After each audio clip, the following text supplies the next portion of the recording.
এরা আমাদের কোনো আত্মস্বার্থ জায়গা তুলেছে। এই জায়গা যাবি প্রতিনিয়ত আমাদের রান্না থেকে গ্রাস করা যাবে সরকারি আসছে আমাদের কোনো আর উপায় না দেখে আমাদেরকে গ্রাস করিয়া অথবা দুর্গ করিয়া এটা দখল করিয়ে না পারার কারণে একজন নুর আলম আমার সহায়ত ভাইও আমার বড় ভাই আমার স্ত্রীর বড় ভাই ওনাকে গত 31 সাল 2022 ইংরেজি হত্যা করে ফেলে দিন দুপুরে। জিয়ার মামলা নম্বর 223/22 ইংরেজি হত্যা করে। তো আমি এই মামলা প্রতিনিয়ত আমি নিজে ম্যানেজমেন্ট করে কেউ আর নাই, আর ছোটো ভাই ছিল এটা হত্যা করে, তখন এটা চার্জশিট করে হয়েছে। বর্তমানে এটা ওই পেপার নোটিশ পর্যায়ে আছে। তো গত 19 বছর আবুল কালাম ওই মামলা হত্যা আমরা বাদী করছিলাম। উনি গত 2025 উনি মারা গেছে। বিভিন্ন টেনশন হয়রানি বিভিন্ন এই ধমকে দুর্বল হইয়া উনি এই কারণে কষ্ট করে উনি মারা গেছে। মারা যাওয়ার পর এর আগে 2002 ইংরেজি মানে একটা এই থানা অভিযোগ আমি লাইব্রেরি আসছিলাম কোনো দেখি আসছিলাম, কিন্তু আমরা আরো দু একটি বড় করবো এভাবে মানে আর ধরি নেই। তো এই শেষে গত 2022 মারা গেছে। উনি মারা যাওয়ার পর এখন বলতেছে এরা বাদি মারা গেছে, এখন আর কোনো সমস্যা নাই, এখন একে মানে শেষ করে দেবো। এইরকম মানে যেখানে চেষ্টা করে মানুষের দ্বারা এটা আপোষ করে বলো মানে আমরা শেষ করে দেবো, এইভাবে মানে করতে থাকি শেষ করে না। এদিকেও এইরকম বলে ওখানে ওই জমিনের ওখানে কোনো এখানে গিয়ে মানে ডিস্টার্ব করে মানে গুন্ড বাহিনী দিয়ে গুন্ড বাহিনী দ্বারা মানে ভয় লাগায়। গ্রামে আসিও মানে গত 2 দিন আগে একটা গুন্ড বাহিনী যেতে যাওয়া ছিল, মানে আমাকে কাটি ফেলবে মানে মারি ফেলবে এরকম হুমকি দিয়ে মানে কি গেছি। তো আমি উপায় না যে গত মানে 19 দিন 2016 ইংরেজি ওই আমি এই আমার পরদিন আর আমার শাখাদেরকে মানে তাড়া দিয়ে এই লবণগুলো পাঠিয়ে নিয়ে গেছে।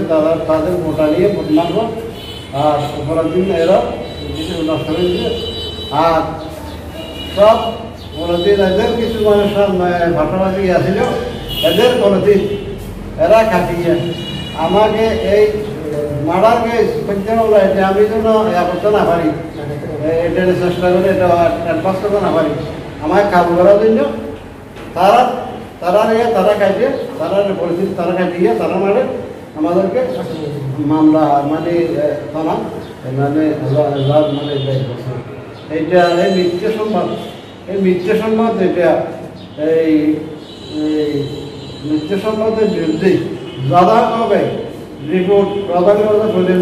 নামের সম্পাদক আমার মুরব্বীর সম্পাদক বন্ধু বান্ধব ভাই যারা আছে, আমি সবাই কাছে এটা বিরুদ্ধে অনুরোধ করতেছি প্রশাসনের কাছে সুস্থ মানে আমি একটা বিশেষ সামনে এই 223/22 হত্যা আন্দোলন হত্যা এই ফরজের নুরের ফেব্রুয়ারি নোটিশে পর্যায়ে আছে। এইটা এই মুহূর্তে মানে এদের দিকে এই জামিন উচ্চ আদালত থেকে দারিশনীয় জামিন হয়েছে। তো এদের দিকে গ্রেপ্তার না হয় হাতে না দেয় আমাদেরকে সবাই আমার ছেলে পেলে 3 জন ছেলে আছে, আমি আর 4 জন, আমরা 4 জনের উপরে হাঁটিছে আরেকজন আছে। তাহলে এরা আমাদের জানে কোনো সঙ্গ নাই, আমি যখন মরতে ওরা আমাদের যে কোনো গানে আমাদেরকে এরা মেরে ফেলতে পারবে। এই জন্য এটার বিরুদ্ধে আপনাদের সোচ্চার অবদান আপনারা আপনাদের সাথে কলমে আমাদেরকে সাহায্য করার জন্য প্রশাসনের সাথে সুদৃষ্টি মানে আমি নজর আকর্ষণ করতে ঠিক আছে। ধন্যবাদ। যেমন সিদ্দিকি প্রকাশ বাদশাহ, এটা রৌনক সিদ্দিকি স্বামী সুবিধে করা বড় বয়স্ক সম্মানিত সাংবাদিক বৃন্দ, ও প্রিয় মহেশখালীবাসী, গড়িবান্ধা মৌজার নোয়াগুনা উত্তর পার্শ্বে, নোয়াগুনার পাশে এবং আইনগুনার পশ্চিম পার্শ্বে মিরাজ মোড়ে আমাদের সাইডের পর মুগ্ধকলীয় লবণ জমি আছে। উক্ত জমিতে চিনি ও লবণ চাষের মাধ্যমে শান্তিপূর্ণভাবে মুগ্ধকলীর স্থিতি আছে। বিগত 5/8/2022 তারিখের 2023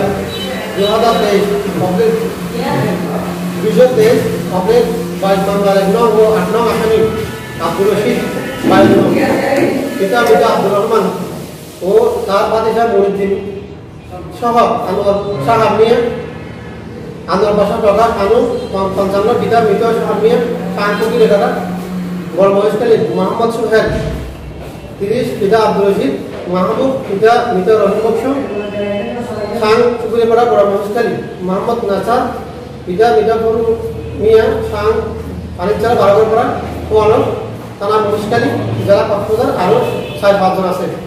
বর্ণিত লবণ মাঠে চাষাবাদ করিতে হইলে তাহাদেরকে 2 লক্ষ টাকা চাঁদা দিতে হবে মর্মে দাবি করিয়া আসিতেছে। চাঁদার টাকা না দিলে আমাকে মারপিট কোন জখম করিবে, ওনার চাষাবাদ করিতে দিবে না মর্মে হুমকি দিতে থাকেন।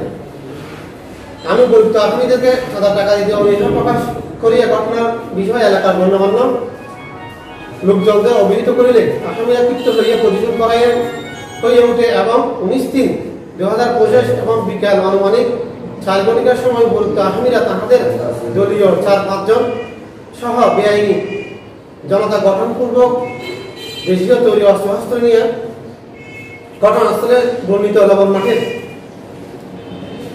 প্রতিদিন খাটিয়ে আনুমানিক 1,70,000 টাকার ক্ষতি সাধন করে। ইহা দেখিয়ে আমার শাসা আসামিদেরকে বাধা দেওয়ার চেষ্টা করিলে আসামিরা আমার শাসাকে খিল ঘুষ মারিয়া জখম করে এবং আমার শাসার চিৎকার শুনিয়া আশেপাশের লবণ মাঠের কর্মরত লোকজন আগাইয়া আসিতে দেখিয়া উপযুক্ত আসামিরা আমার লবণ মাঠ হইতে আনুমানিক 1,80,000 টাকা লবণ ও চাষাবাদের সরঞ্জাম তাহাদের আনিত বুলে তুলিয়ে চালিয়ে যাওয়ার সময় বিষয়ে মামলা মোকদ্দমা করিলে কিংবা তাহাদের দাবিকৃত চাঁদার 2 লক্ষ টাকা না দিয়ে পুনরায় চাষাবাদ করিলে মারপিট ও জখম করার হুমকি দেয়।